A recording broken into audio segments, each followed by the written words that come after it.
Hello मेरे प्यारे दोस्तों, स्वागत है आप सभी का इस कहानी 369 में। तो चलिए आज की कहानी करते हैं शुरू। एक कस्बे में एक विधवा अंधी औरत रहती थी। उसका एक बेटा था जिसके पालन पोषण की सारी जिम्मेदारी उसके कंधों पर थी। वह अपने बेटे को पढ़ा लिखा कर एक बहुत बड़ा आदमी बनाना चाहती थी, इसलिए उसने उसका दाखिला कस्बे के सबसे अच्छे स्कूल में किया। वह दिन रात मेहनत करती ताकि बेटे की स्कूल की फीस दे सके। लड़के के स्कूल के बच्चे उसकी माँ के बारे में जानते थे। वह सब उसे अंधी का बेटा कहकर चिढ़ाते थे।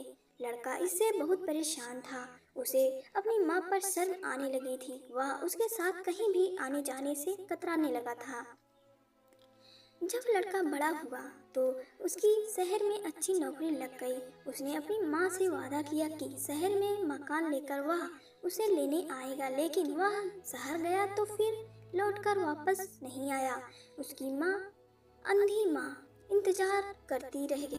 कई महीने बीत गए, लड़के की कोई खबर नहीं आई। अंधी एक दिन उससे नहीं रहा गया और वह बेटे से मिलने शहर पहुंच गई। पूछते पूछते वह बेटे के ऑफिस पहुंची। वहां सिक्योरिटी गार्ड ने उसे रोक दिया। अंधी औरत ने गार्ड को अपने बेटे का नाम बताया और बोली कि उससे जाकर कह दो कि गांव से कोई मिलने आया है।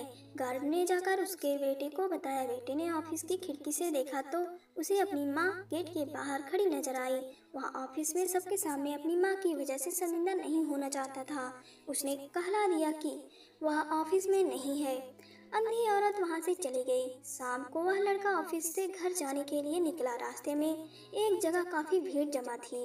वह अपनी गाड़ी रोककर भीड़ के पास पहुंचा और तो बीच सड़क में अपनी माँ को मरा पाया। उसके हाथ में एक चिट्ठी थी जिसमें लिखा था, बेटा, बड़े दिन हो गए थे, तेरी कोई खबर नहीं मिली। चिंता हो रही थी इसलिए तुझे मिलने चली आई। तू तो अब बड़ा आदमी बन गया है। तुझसे मिलना अब शायद मुझ गरीब की किस्मत में नहीं, लेकिन मैं बहुत खुश हूँ तेरे लिए।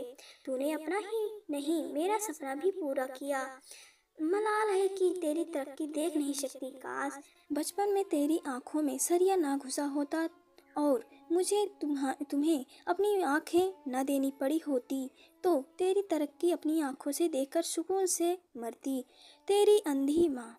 ये पढ़कर लड़का फूट फूट कर रोने लगा। जिस अंधी माँ पर उसे शर्म आती थी, उसने उसके लिए कितना बड़ा बलिदान किया था। वह आत्मग्लानि से भर उठा और जिंदगी भर खुद को माफ़ नहीं कर पाया। और मेरे प्यारे दोस्तों, यह छोटी सी कहानी आप सभी को कैसी लगी हमें कमेंट करके ज़रूर बताएं।